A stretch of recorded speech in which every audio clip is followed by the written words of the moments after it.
Don't need permission, made my decision. Bijouterie Santien, mividy volamena, manolotra anao ny Jite.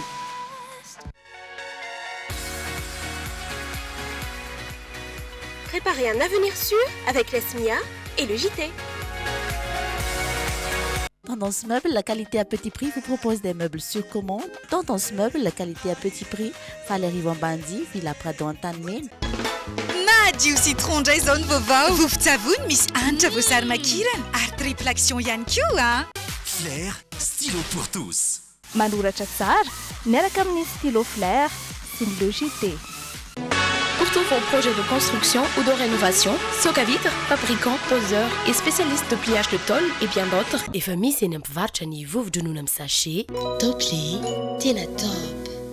Telma, safidiko numéro 1 malagasy manolotra ho anao.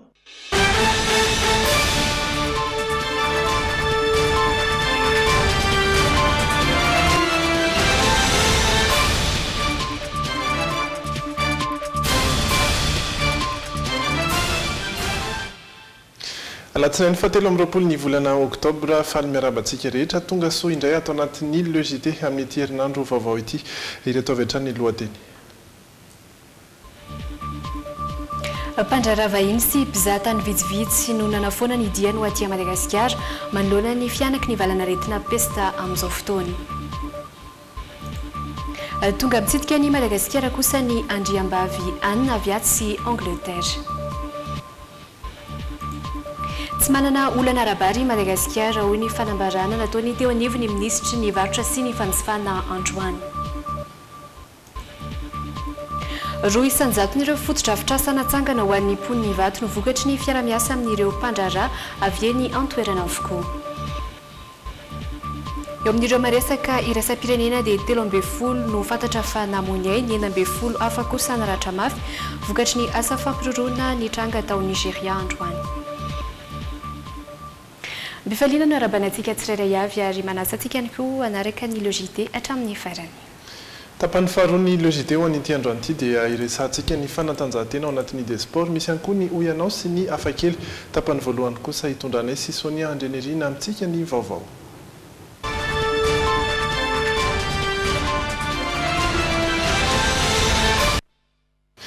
Eo amin'ny sehatry ny fahasalamana mahakasika trano ny fiparitahan'ny aretina pesta. Teratany frantsay iray no fantatra fa maty ny pesta aretitratra tany Toamasina araka ity vaovao izay hoentiny Fabien Rabenarivo amintsika ity. Teratany frantsay iray manodidina ny 70 taona efa nono nataona maro teto Toamasina no maty ny pesta ao amin'ny tratrany sabotsy maraina lasa teo. Araka ny loharanom-baovao azo dia tokony nanaraka fitsaboana tao amin'ny hopitalin'ny Marary Tratra na ny PPH ity teratany frantsay ity ny herinandro mialohan'ny nahalasana izao. Saingy nandositra izany ity farany noho ny tsy fatokisana loatra ny valon'ny fitiliana natao azy ka ny andro ny sabotsy 20 Octobre lasa teo dia narary mafy ilay teratany frantsay ka nateran'ny olona akaiky azy tany amin'ny hopitaly be Analakninina ary maty teny an-dalana ka raha voavatany tonga tao amin'ny urgence dia naterina avy hatrany tao amin'ny tranopaty. Ny ora vitsy tao aorian'izay dia nalevina tao Manangareza araka ny fepetra rehetra ara-pahasalamana ny vatana mangatsiaka an'ilay teratany vahiny. Ary dia nisy fiantraikany ratsy eo amin'ny tontolon'ny fizahatany ny fisian'ity valanaretina pesta ity. Mpandraraha vahiny sy mpizahatany vitsivitsy no nanafoana ny dia no aty Madagasikara araka ny fanambarana izay nataony ministry ny fizahantany Roland Ratsiraka tamin'ny andro lalainy Andriamasy misy Razafinjatovo androany. Na izany aza nefa efa nandray ny fepetra rehetra ireo rehetra misehatra eo amin'izay tontolo ny fizahantany izay fanadihadiana. Manodidina ny 100 ny fanafoanana dia sy fitsidihana Madagasikara ho an'ireo mpandraraha vahiny ary manodidina ny 100 zany ho an'ny mpizahatany araka ny tafitra ministry ny fizahatany Takarivio. Ireo toerana tena sahoana aretina pesta ao nahitana izany fanafoanana izany betsaka. Na izany aza dia efa nandray ny fepetra rehetra mahakasika izany ministera indrindra fa inivin'ireo hotely sy fitaovana ampiasaina andraisinareo vahiny nanomboka hatramin'ny fiandohany ity valanaretina pesta ity. Toy ny ezaka ataontsika amin'ny sensibilisation izay ataon'ny ministère amin'ny hotely sy restaurant sy toerana rehetra izay andehanan'ny tourista na ny tomobile andehanan'ny tourista zany na ny embarcation andehanan'ny tourista dia miezaka zany zay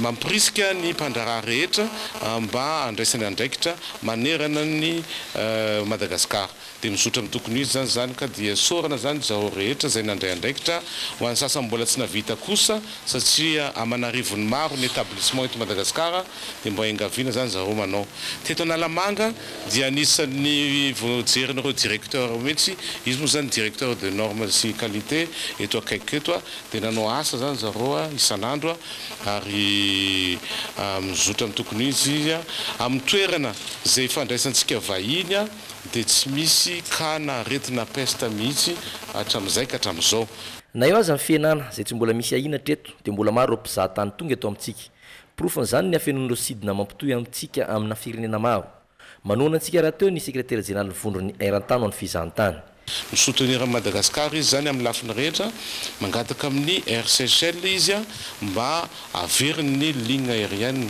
satria ny ligne aérienne rehetra eto amintsika dia mandeha daholo fa ny anankiray monja moa no nanapaka dia angataka amin'ny zareo zany izy hoe avereny le izy fa raha ohatra ka na olona anankiray no natonga nareo nanajana ligne aérienne dia mba mampalahelo zay dia ny farany dia nahazo taratasany koa avy amin'ny compagnie de croisière Carnival io moa groupe ngeza be anatin'izany misy hoe Costa Croisière anatin'izany misy le sambo vaovao zay horaisitsika Aida dia mbola manamafy izy eno tsara ny teny koa fa ny port rehetra zay tiany kasina amin'ity taontia dia mbola andehanany zay miprévu amintsika amin'ny teny zao amin'izao ora tenenantsika izao zany hoe anatin'izany Nosy be Diego ary Thomas atreo dia mbola mitoetra ary hovitaina ireo hetsika ara-mpizahatany toy ny Le Mur Trophy Antoliary ka hatramin'ny Fort Dauphin ny fiandohan'ny volana novambra avy izao sy ny hetsika ho an'ny sehatry ny sakafo zay avy ministry ny fizahantany afrikana tatsimo eto amintsika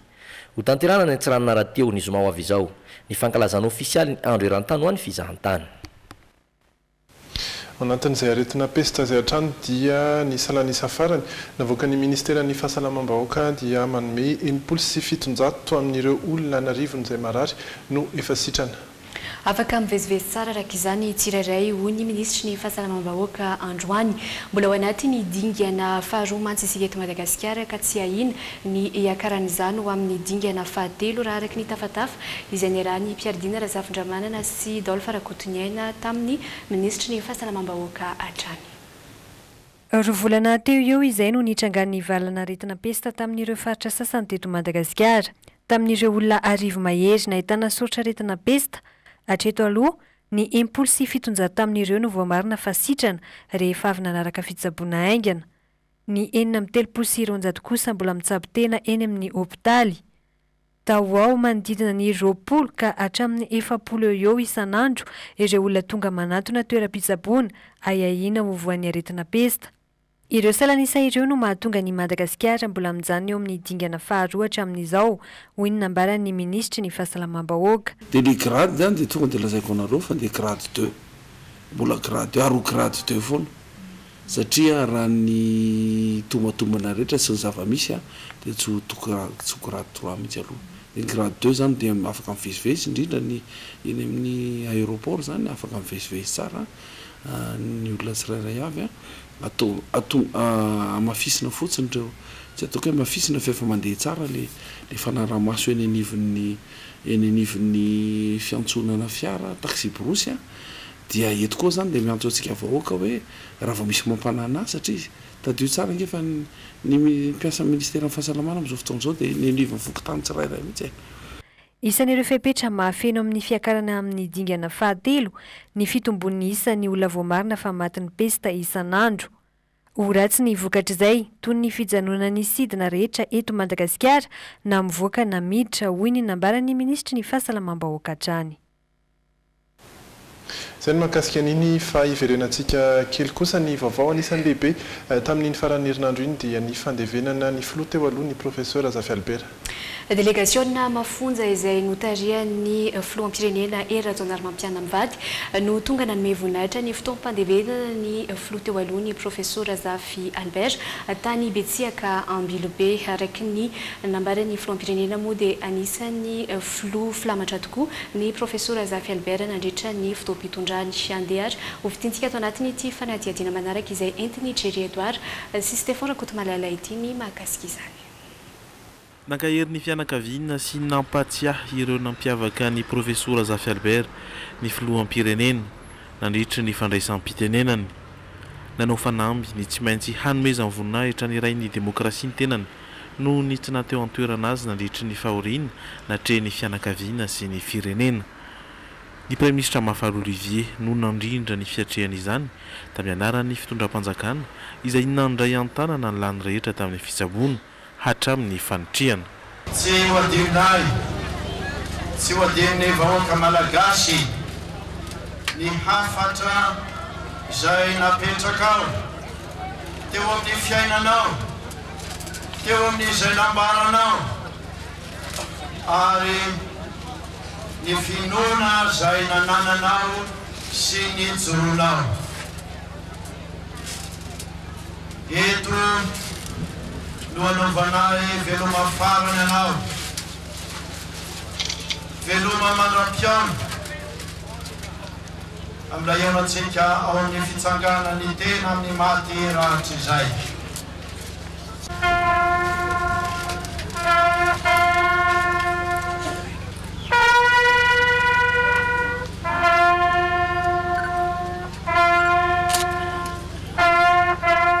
Nanaraka ireo mpitondra fanjakana ireo manam-pahefana tahaka ireo ministra mpikambana ao amin'ny gouvernemanta, ireo lehibe ny faritra sy ny chef district. Naray fosisaina tamin'ny fianakaviana sy ny vahoaka malagasy rehetra ny filoham-pirenena mivady. Tsy tonga tany Betsika kosa ny filoha teo aloha Marc Ravalomanana sy Didier Ratsiraka ary ny filohan'ny ETT Zamita Andrajoel. Fantatra fa nanatanteraka fankalazana ny fahadimy amby folo taona ny antoko-tim tany Paris androany ny filoha teo aloha Marc Ravalomanana. Raha toa ka niazo any Paris ihany koa Andriamatoa Rajoel rehefa namita ny adidiny teto Madagasikara. Efa tonga mitsidika ny Madagasikara ny Andriambavy Anna avy any Angleterre, izy no zanaka vavy tokany mpanjaka vavy Elisabeth faharoa. Ity fitsidiana ity moa dia tafiditra ao anatin'ny fankalazana ny faharoanjato taona ny fifandraisany Britanika sy ny Malagasy ankoatra ny fihaonana amin'ny filoham-pirenena Rajaonary Mampiana dia hiteto faritra vitsivitsy eto amintsika ihany koa ny tena ny tatitra ny vaovao Piardina Rasafindramanana sy Dolpha Rakotoniaina. Tamin'ny roa tolakandro teo ny eo no ningadona teto amin'ny seranam-piaramanidina teto Ivato i Andriambavy Anna, zanaky ny mpanjakavavy Elisabeth II sy ny vady ny vice-amiral Timothy Lawrence tamin'ny fomba manetriketrika no nandraisan'ny vady ny filoham-pirenena miaraka amin'ny délégationna mpikambana ao amin'ny gouvernement azy ireo.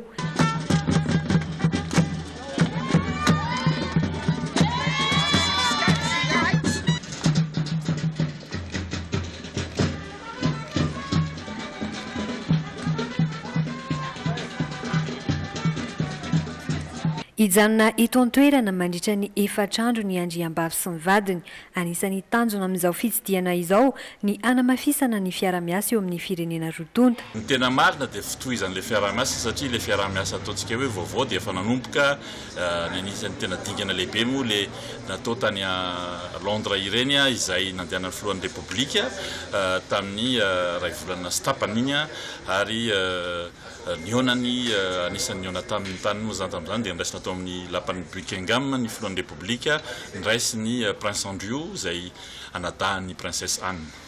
Ankoatra ny fihaonany amin'ny filoha ery Rajaonary Mampiana amin'izao fotoana izao, hitety faritra vitsivitsy eto amintsika ihany koa ny tenany, faritra izay misy ireo tetikasa miompana indrindra amin'ny fikajiana ny tontolo iainana sy ny fampivoarana ara-tsosialy sy ara-toekarena ary arahana vondrona anglisy sy malagasy manan-tanteraka.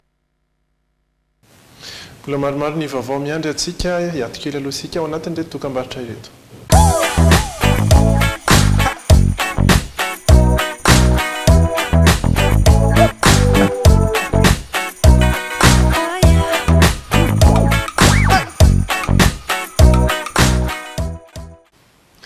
Vaovao sosialy amin'ny ankapobeny no mbola miandry atsika ato anatin'ny actu.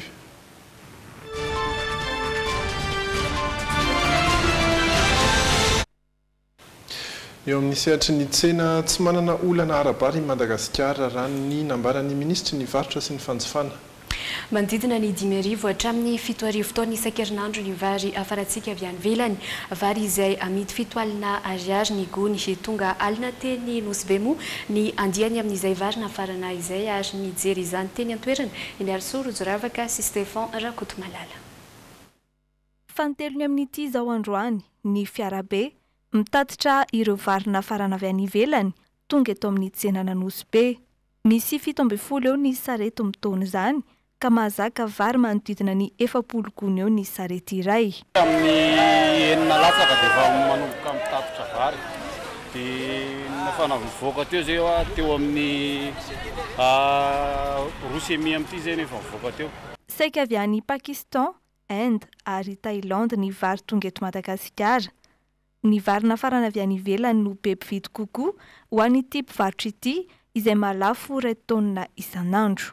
Mora be izy raha ohatra hoe oharina amin'ny vary toerana satria vary avy toerana no lafo somary lafolafo zany satria raha malala moa ny zavatra nisy tamin'ny taona hoe maina ny andro. Raha tombana na 2 alina taonina ny vary ilayntsika hatramin'ny farany taona.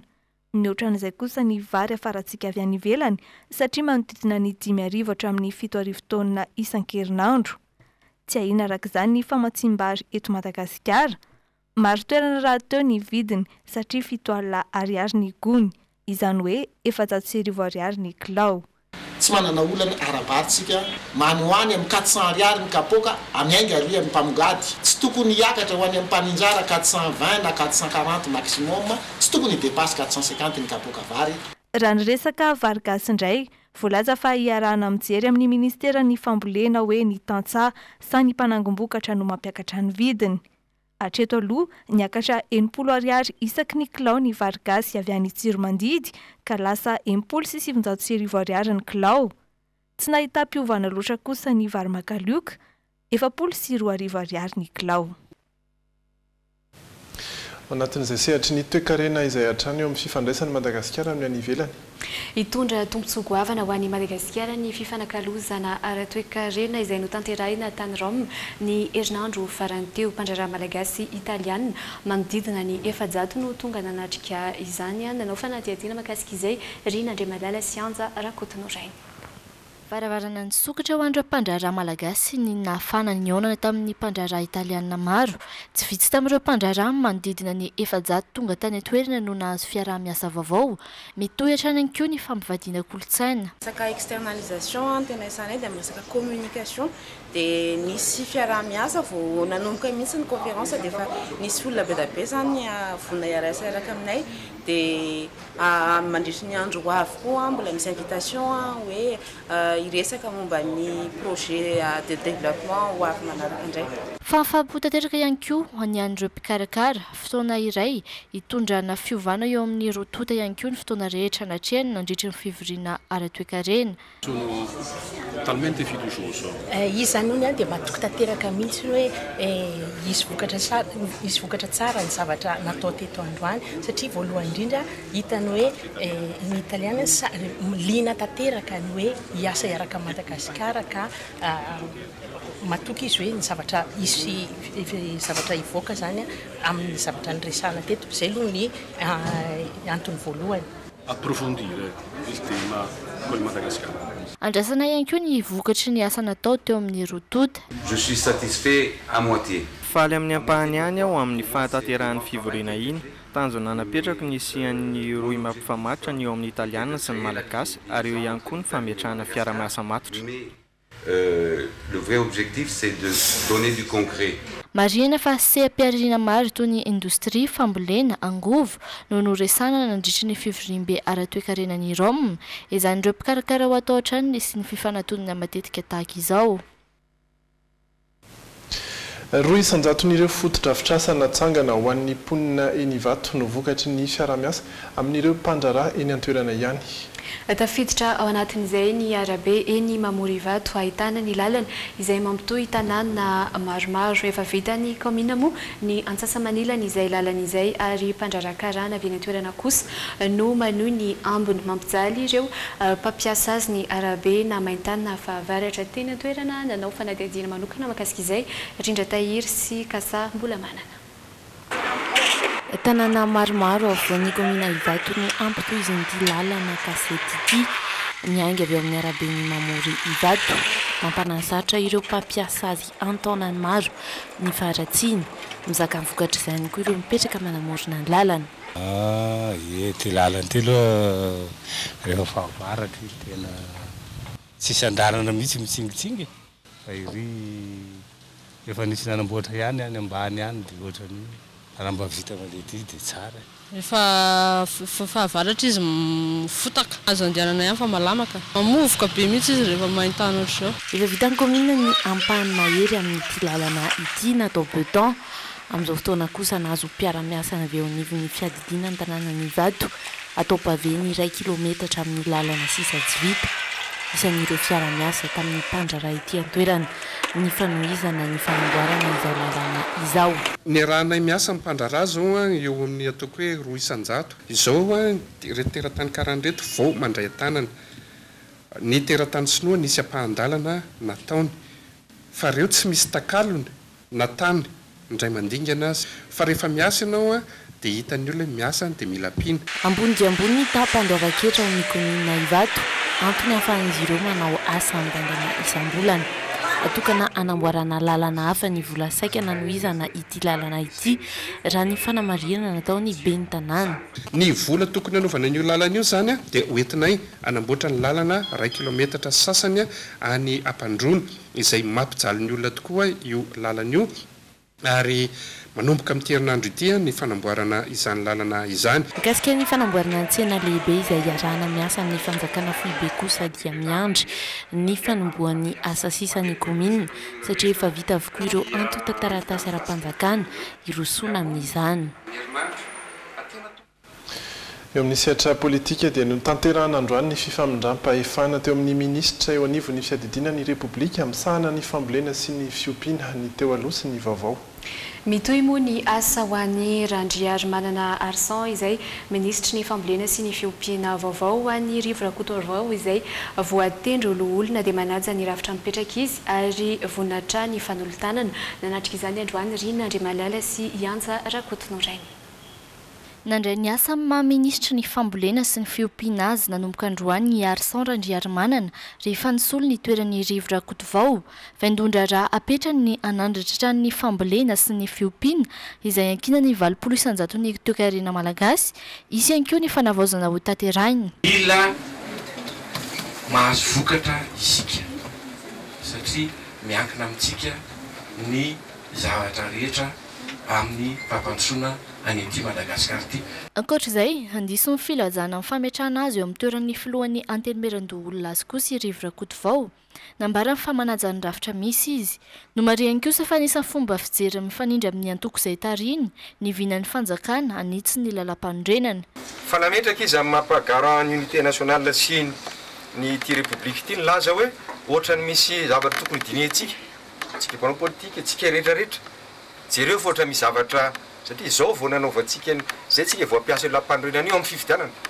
Zay ny resahana an'ilay article 47 ka misy mota iresaka hafa ihany koa. Anazy zany fa zay ny hoe nanokatry ary rariny loatra raha filoham-pirenena mametraka an'izany.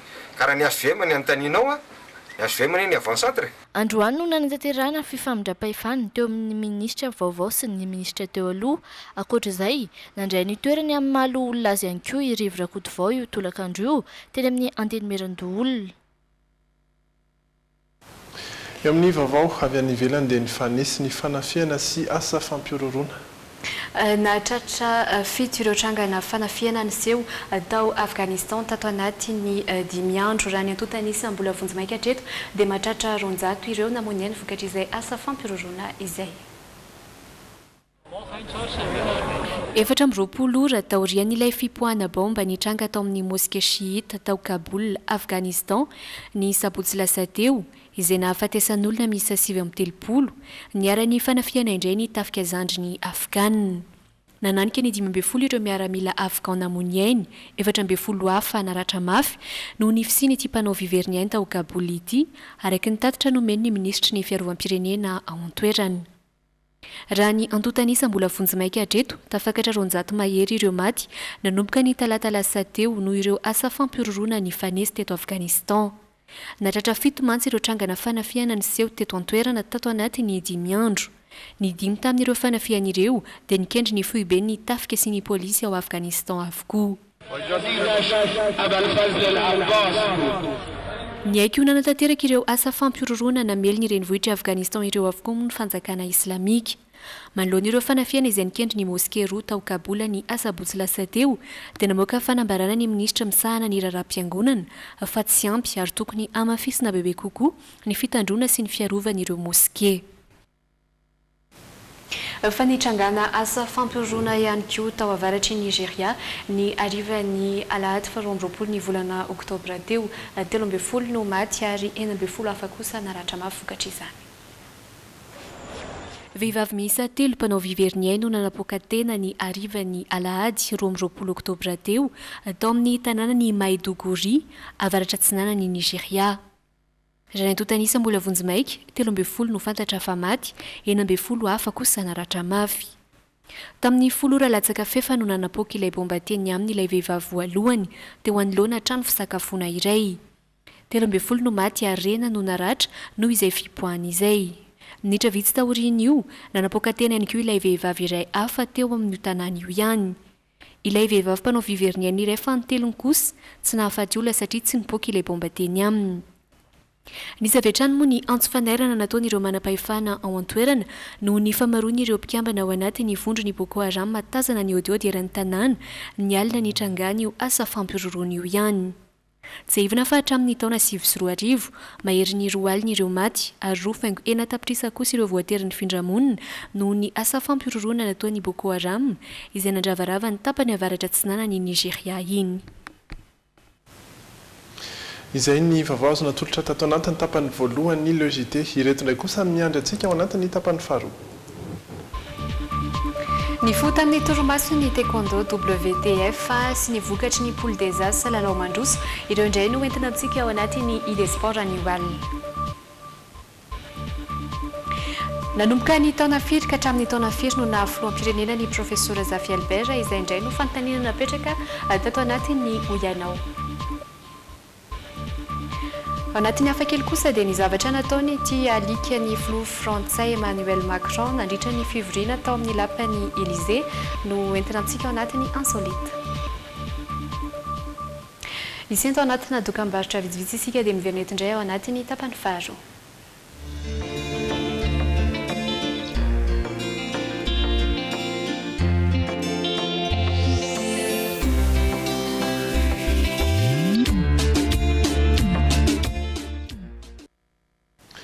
Tapany faharoa le Jite manomboka eto indray zany ary dia Francis Turbo no miaraka amintsika ao anatin'izay. Manao ny Francis. Salama tsara famisaotra miarahaba ny Rija Tahinina ary miarahaba antsika namana mpiara-miasa rehetra ato amin'ity toeram-piasana ity dia miarahaba anareo namana rehetra ihany koa mpijery amin'izao lera izao. Salama aby tompoko. Resaka fanatanjahanteny tsika rehefa aveo fa zao aloha any miteniteny foana. Gestion, management, communication, droit, commerce, marketing, paramètres, nini, fayano ni prime. Manolotra ho anao.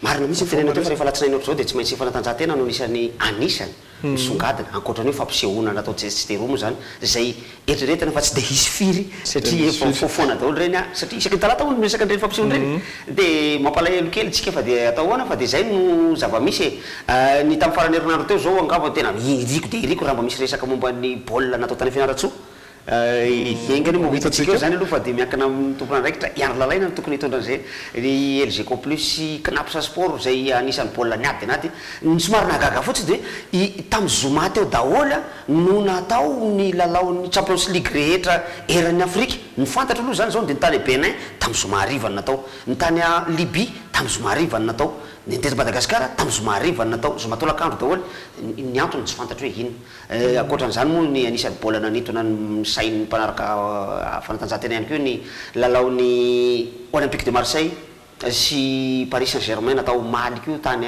Marseille tany raha koa ny resabe mandeha momba an'izay andro andro tontolo ny andro na de mampiady biby tsy miady aza ozy ny olona fa niady le izy ary de tena tsy maintsy mino fa mety afaka mandalo nareo zay lina am'izany ankoatran'izany moa ny tena resaka tena mandeha tamin'ity tontolo ny andro ny androany ity de ny fanapaha-kevitra ny raisin'ny Didec hampiditra mianatra ny mpianatra amin'ny sekoly katolika aty amin'ny diocèse n'Antananarivo eo de misy mifamafao ihany ny hevitra am'izao fotoana zao satria tongotra misy fanambarana fa ny avy ao anivon'ny sekoly jésuite de tsy manaraka an'izay fanapaha-kevitra zay fa hanaraka ny fanapaha-kevitra zay efa noraisin'ny ministèren'ny fampianarana ihany hoe amin'ny fahaenina ny volana novambra mbola tsy fantatra mbola eo anatin'ny fanaovana recoupement ny tenako am'izao fotoana zao zay efa memorona makany hoe marina zany zavatra lazaiko zany ary dia oerahantsika mahalala eo ny oerahantsika maheno eo ny toy zany rehetrarehetra zany ny tamin'ny farany herinandro teo matetika ny tenako moa zany manao fanetanana mariage n'olona tsy de fanaoko loatra mitondra mariage eto amin'ity fandarany ity fa de hitondra amin'ity androandroany ity tsy ho teneniko akory hoe izy le natao mariage satria tsy hanotoko ambatro an'le izy kotsiny fa anisany nanaitra nafinaritra ana ny fiatsika natao le vehivavy natao mariage nandihy ohatrany fanaon'ny olona reny misy mandihy fa izy tsy mandihy mialamiala siriky reny fa tena nandihy ary tena hoe maninony ty vehivavy ty hoany tsy nirotsaka ho mpandihy maty aniny fa nandihy hoan'ny vadiny izy mariko ny fanamina anaovany eto zay ho hitantsika eto amin'ity sary ity dia efa ny solo izy fa tsy hoe kory ty ny fanamina nanaovany tany am-piangonana fa nanao fanamina manokana izy ao anatin'le mariage mba ho handihy hasehony an'ny vadiny mitodika any amin'ny table de marie mihitsy izy ho an'ny vadiny arahantsika ao anatin'ny ray minitra sasany eo 2 minitra eo eo ty sary ty tamin'ny mariage nyvonjainay tamin'ny sabotsy teo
surprise iny tsy fantatry le vadiny iny tsy ao anatin'ny fieritreretana mihitsy fa de nomaniny manokana mihitsy ny zavatra azoko lazainy fotsiny angambany divin no nanao le chorégraphie na 20 zany nampanao an'le chorégraphie reny fa izy tsy mpandihy mihitsy tsy mpandihy mihitsy izy raha ny fahalalako azy fa ohatry hoe efa fanerasera tamin'reto mpandihy reto izy tany amin'ny fotoana tany aloha be tany fa tsy mpandihy izy satria nanontaniako mihitsy ianao nga hoa efa nandihy tsia tsy mbola nandihy mihitsy izy fa tia mandihy fotsiny izy zany mazava ho azy ore olona misy angarana sopapo zany raha ohatra ka mbola sy natao mariage nareo satria anao mitondra ny sary mahafinaritra iny iresaka fanatanjahantena ary sika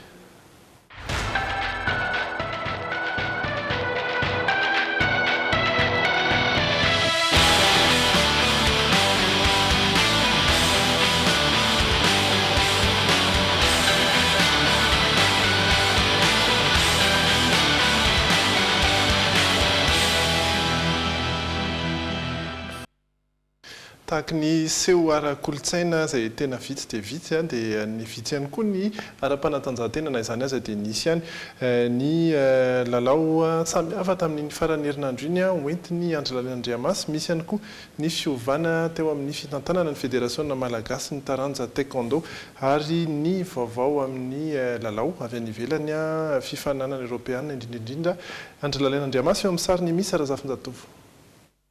No ny fatsapan'ireo ligue misy manerana nosy amin'ny fatoritorin'ny Fédération Malagasy taranja taekwondo WTF ka tsy nisy nietsika na fananana misy tao anatin'ny roa taona dia natanteraka fivoriam-be tsara-potoana izy ireo ny 12 septambra lasa teo. Fivoriam-be izay nanapahan'ireo ligue 10 tamin'ireo 7 misy ny andravana ny komity mpitantana fédération teo aloha ka nifidianan'izy ireo komity vaovao. Lano filoha tamin'izany inga Boto Lamina Tsarady izay tsy zoviana intsony eo amin'ny tontolon'ny taekwondo WTF. Zahay araka ny teneniko teo tsy misolo tsy amin'ny anaran'ny tenanay zany ijoroana eo na hoe satria zay tsy zay ny zava-dehibe fa ny zava-dehibe dia ireo etaetan'ireo ligue paritra izay nanapa-kevitra mifidy ary manohana anay ao anatin'ilay hoe ezaka hoentina anarana ny taranja taekwondo. Zay ny manosika anay, ny akoatran'izay tsy araka ny teneniko teo ty tsy natao edina manolona ity. Ny taekwondo zany eny ambony tatami no mikatroka ho an'ny mpifaninana ho anahy moa zany zay makafiny taranja any amin'ny toerana fikatroako azy any manao taekwondo fa ity tsy natao edina manolona ity fa ty taranja fanatanjahantena sady taranja fitaizana tena ny art martial dia ny taekwondo zay. Na zany dia mbola miandry ny ovaly ny tatitry ny fivorian'ny Euroligue anivon'ny ministera izy ireo. Napetraka ireto mpitantana ny Fédération Malagasy taranja taekwondo ireto fa fampandrosoana taranja sy ho famalina ny etaetan'ireo mpitantana ny ligue naneken'izy ireo hitany ty andraikitra goavany ity. Ka ny savorivory amina taranja oatra zany dia verinay hoe matiantoka ny mpikatroka raha toka lany andro amina savorivory ohatran'izao. Dia zay zany no mahatonga anay hoe mifampizara amintsika ary indrindra mampita amin'ireo ligue paritra zay nanapa-kevitra ny anao fivoriam-be tsara-potoana iroso amina fifidianana mampita amin'ireo mpikatroka mampita amin'ireo club fa tsy azo akinina amina olombitsy tsy azo akinina amina olona zay hoe mieritreritra fa hoe tsy afaka ho androso ny taranja raha tsy hoe tsy azo atao an'izany ny taranja-panatanjahantena isan'izay ny taekwondo. Araka ny tenenako teo hoe io fananan'ny mpikatroka aloha voalohany taranja taekwondo. Mandra-piandry izany dia mitaonan'ireo mpikatroka rehetra manerana nosy ireto mpitantana vaovao Fédération Malagasy taranja taekwondo ireto mba hiveriny ikotrana sy anomana fa ho avy tsy ela amin'izay ireo karazana fifaninanana maro isan-karazany. Ny tanany larina voalohany tamin'ireo ekipa efatra ny rainjara tamin'ny Poule des As lalao mandroso ny Knapsa Sporitas izay tomponaka Madagasikara farany ihany. Nandresatra reto ekipa ny tipe reto tamin'ny lalao telo natrehany nandritra didingana farany ho an'ny fiadina izay tomponaka Madagasikara izay natao tany mikianjana Pasambaza Fianarantsoa izay nazohony isa sivy. Ny ekipa ny ACDM parafara voalohany lavin'izy ireo voalohany tamin'ny tsarainy ohatra natriny andro voalohany alarobia lasa teo. Ny ekipa ny LGK Plus Analamanga kosa tamin'ny andro faharoa 4-2 ary ny Kosfa Analamanga tamin'ny isa telo noatra ny andro fahatelo. Mitana larina faharoa ny LGK Plus manana isa enina, fahatelo ny ACDM manana isa ray ary faefatra ny Kosfa izay manana isa iray ihany koa fa resy amin'ny goal average. Ny 12 sy 12 ary 9 novambra ho avy izao eny amin'ny kianja be masina nanaovan'ny lalao miverina amin'ity Poule des As ity. Iato kely indray zany ny fiadina izay tomponaka Madagasikara fa hanomana ny lalao manasadala amin'ny fiadina mora Madagasikara ireo ekipa tafita ao amin'izany. Raha tsy evina fandaran-dalao amin'io dia ny AISADEMA ifandona amin'ny Kosfa any amin'ny kianjana Pasambaza Fianarantsoa ary ny Fosa Junior ifampikatroka amin'ny RTS Tchetimada any amin'ny kianjana be mananjara majanga. Lalao izay samy atao ny alahady 10 novambra ho avy izao. Nisongadina tamin'ireo voka-dalao rehetra tamin'ireo fananam-pirenena tany Eropa ny farinandro lasa teo ny ady sala teo amin'ny Olympique de Marseille sy ny Paris Saint-Germain nandritra ny andro fahafolo ny fiadina izay tomponaka ny La France. Ny Marseille nanokatra nisa voalohany teo amin'ny minitra 40 tamin'ny lalan'ny titifitavitry Luis Gustavo ity. Tsy nampoizy ny Areola izany. Ivatana minitra afatelo amin'ny 30 vao voasala amin'ny Parisienne izany tamin'ny daka miraiky an'ny Neymar. Tolotra avy tany amin'ny Rabiot. Nidona tamin'ny Tsatoby ary nampikobana ny aratona andrasan'ny Mandanda. Ray norainy nentina ekipa rotonta ny ala sasatra. Somary mafimafy ny fandona ka ndraraka ny karatra mavo. Ny fandimiasa ny saika natafiditra baolina fa mbola ny Olympique de Marseille indray no nitarika tamin'ity baolina tafiditra tao 20 ity. Roa noray. Ary efa tany fanam-potoana vao navotany Cavani PSG tamin'ny coup franc nidona tamin'ny Valamby ka nampikoba ny aratiny OM. Kina tanderika Vélodrome izay efa nanantena sy ny faly tamin'ny fandresena. Taloha kely io no nahazo karatra mavo fanondroany ary karatra mena ny voan'ny kanja i Neymar. Tany Espagne kosa dia samy nandresy avokoa na ny FC Barcelone na ny Real de Madrid. Ry Messi ny ekipa nandresan'ny Malaga tamin'ny saroana ohatra. Na be resaka maro nefa ny bola tafiditra Gérard Delefouet satria toa efa mivoaka ny bola talohany nandakany diny azy. Sofana Pinesta zany tany minitra fa 4-50. Tetsankilana dia nomitsan'ny Real de Madrid tamin'isa 3 ohatra ny Eibar. I Rodrigue de Oliveira mpilalao Eibar ihany natafiditra ny bola voalohany teto. Nanampinisa i Asensio izay nandaka tsy hankandry ny bola natolotra izy koa. Ary namarina ny fampidiram-bola tamin'ity fiaon'ity i Marcelo izay namarina tamin'ny daka be ny tolotolotra ireo mpilalao madrilène. Na andefa championnat européen tsika fa elany ary zany 10e journée zany hoe any amin'ny andro efa arina be any fa tsy manina mahafinaritra tsara rangaty dreaming ty tena marina. Iresaka vaovao fa tsika tsy vaovao moa zany manana kokoa fa ny zanam-pandarana hoy ianao.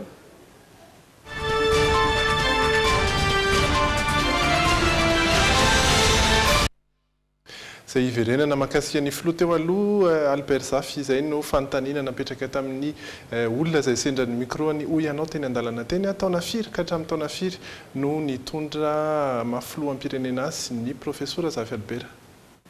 Fantatrao hoe tamin'ny taona firy ka hatramin'ny taona firy i professeur Zafy Albert no nitondra Madagasikara. Voan'ny ampiasama izy dia tsy tadidiko tamin'ny ovinana ovy. Za koa tsy mbola kelikely ihany tamin'izany. 73 taona 72.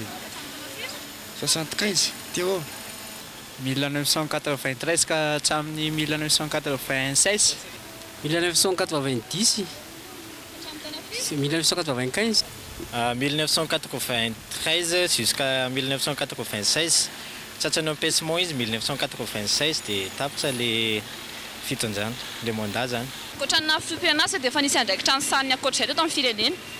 Tsy mbola tsy dia hitako aloha.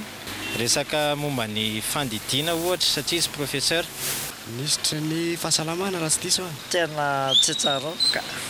Fantatrao hoe tamin'ny taona firy ka hatramin'ny taona firy i professeur Zafy Albert no nitondra Madagasikara. Efa ela 93 jusqu'à 95. Ohatran'ny amam-bolana ihany izy nitondra. Pitré ohatran'ny atsitsika hoe teo amin'ny bolana teo dia tratran'ny empêchement izy. 1993-95. Tamin'ny 1993 ka hatramin'ny 1996. Ny andraikitra ny raisiny teto amin'ny firenena koa le nampifandray anserasera tany velany izy. Tamin'ny resaka varotra. Nisy fahasalamana. Ohatra hoe ny tao anatin'le hoe fampihavanam-pirenena aloha dia izy milohana. Ma professeur azy amin'le resaka momba ny fandidiana. Amin'ny ankapobeny misy diso any zavatra tenenin'olona fa misy maromarina ihany koa betsaka nanamarina. Marina kokoa dia telo taona izy telo taona sy 10 volana izy no nitondra mafiloha am-pirenena azy nanomboka ny 7 mars 3 ary ny farana ny 10 septembre 4 mialohan'izay izy nanomboka ny taona raiky amin'ny 7 dia efa filohan'ilay antsoina hoe haute autorité de l'État HAE izay natao hitondra ny firenena nandritry ny tetezamita tamin'izay fotoana zay mbola filoha am-pirenena niaraka tamin'ny teo ihany koa ny amiral Didier Ratsiraka nandritra izay fotoana izay fa ankoatr'izay ihany koa ny asa hafa izay nataony dia marina ministry ny fahasalamana nisy natadidy ihany teo fa mety ny fangaro ny daty tamin'ny taona 2 ka hatramin'ny taona 5 izy no ministry ny fahasalamana tao anatin'ny gouvernement tetezamita ny généraly de brigade Ramanatsoa Gabriel. Izay indrindra izay no azo ambara aloha fohifohy zany valiny izay fanontaniana rehetra napetraka taminareo teo zay misy marina misy efa mahafantatra misy manakaikaiky ary zay ny tena mazava kokoa zay nentina tamintsika izay hafa kely indray.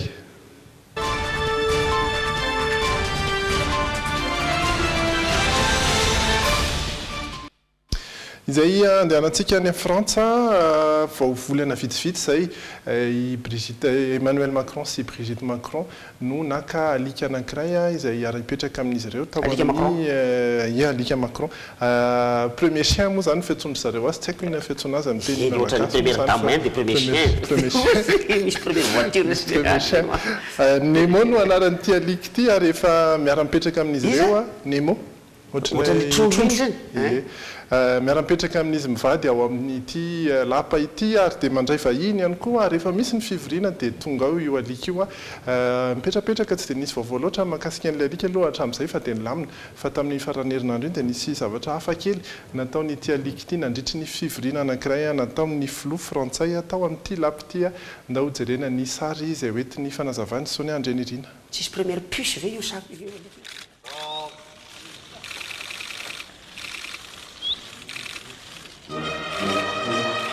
teto amin'ny lapany Élysée no nisehon'ny tantara raha nandray ireo sekretera-panjakana miisa 3 eo anivon'ny gouvernemanta frantsay ny filoha Emmanuel Macron ny sabotsy lasa teo nanatrika izany ihany koa ilay alika ny antsoina hoe Nemo rehefa avy ny odiody sy ny sakoroka tamin'ireo vahin'ny filoha frantsay Nemo dia nikisaka moramora ary niazo ny cheminée. Somary naheno feo hafahafa noho izany ny rehetra ka nitodika akory ny ateran'izy ireo raha nahita ny Nemo nanainga ny tongony ilany ary ny pipi teo amin'ilay cheminée. Torany etsy isotra izany ny filoha frantsay sy ireo vahininy ka dia tapaka kely mihitsy ny fivoriana.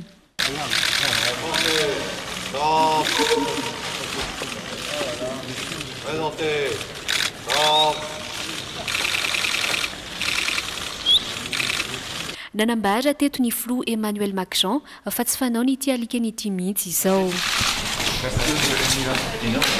Ankoatra ity nafitsoko ny alika ny filoha Emmanuel Macron ity dia notsahivo ny gazety iray mpiseho isan'andro ao Paris fa isan'ny tondra faisany ihany koa ny lapany Élysée nandritra ny fotoam-pitantanany Nicolas Sarkozy.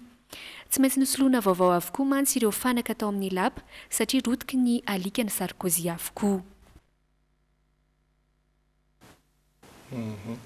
Alika mbazaha angaka dia aseho tele dia mba hoentiko ty sariny alika anay andray andro any. Hoeto ty mihitsy ilay alika tsy maninona. Tena maro. Eny ary iresaka ny toetry ny andro isika.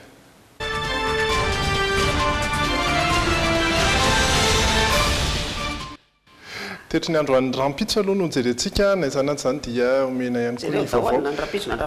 Ho an'Antananarivo manomboka amin'ny 5 volana Octobre no vinavinaina fa isy ny orana iverina ny orana raha ohatra ny ato kely izay zany hoe manomboka amin'ny alarobia. Ho an'ny rampitso aloha mbola maina ny andro eto Antananarivo antsirajanga ary toliary ambony dia ambony ihany koa ny maripana ny atoandro 30 any Antananarivo tsy mbola natody an'izay loatra isika eto ampovoatany.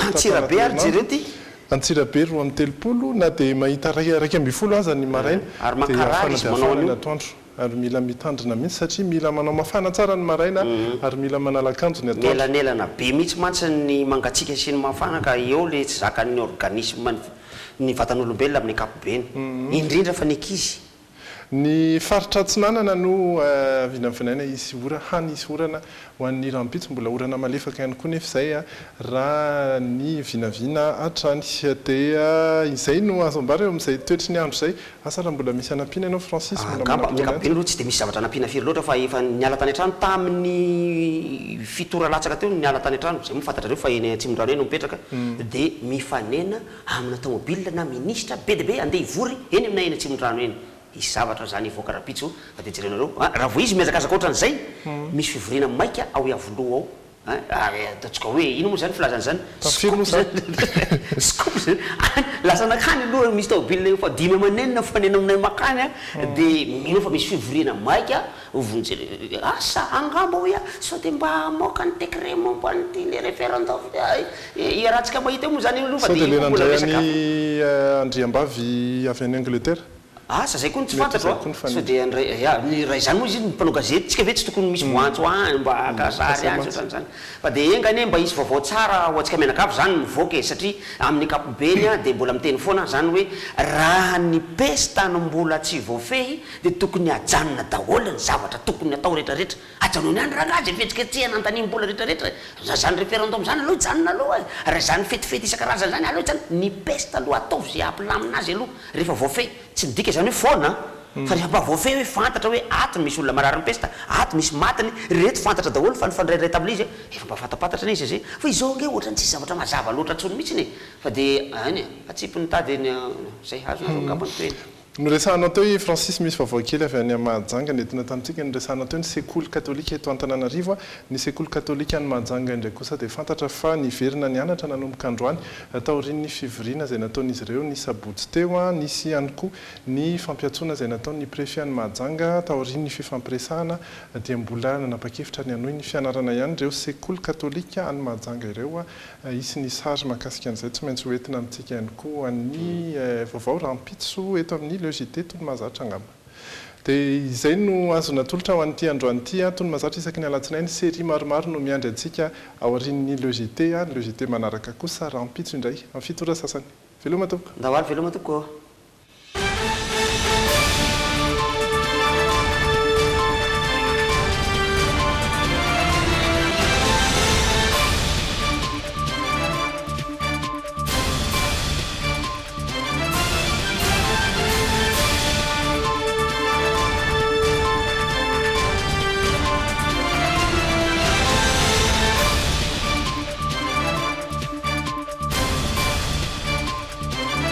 Telma, safidique numéro 1 malagasy, nanotra ho anao teo. Tendance Meuble, la qualité à petit prix, vous propose des meubles sur commande. Tendance Meuble, la qualité à petit prix, Valérie Bandi, Villa Prado Antanmen. Bijouterie Santia, mi vite vous l'amène. Manul Chano, ni le Jite.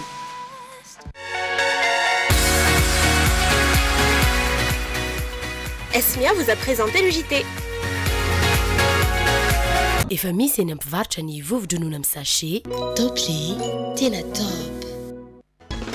Madio citron ndray zao ny vaovao. Vovo-tsavony misy hanitra voasary makirana ary triple action ihany koa. Flair, stylo pour tous. Manoratra tsara miaraka amin'ny stylo Flair sy ny le JT. Pour tous vos projets de construction ou de rénovation, Soca Vitre, fabricant, poseur et spécialiste de pliage de tôle et bien d'autres,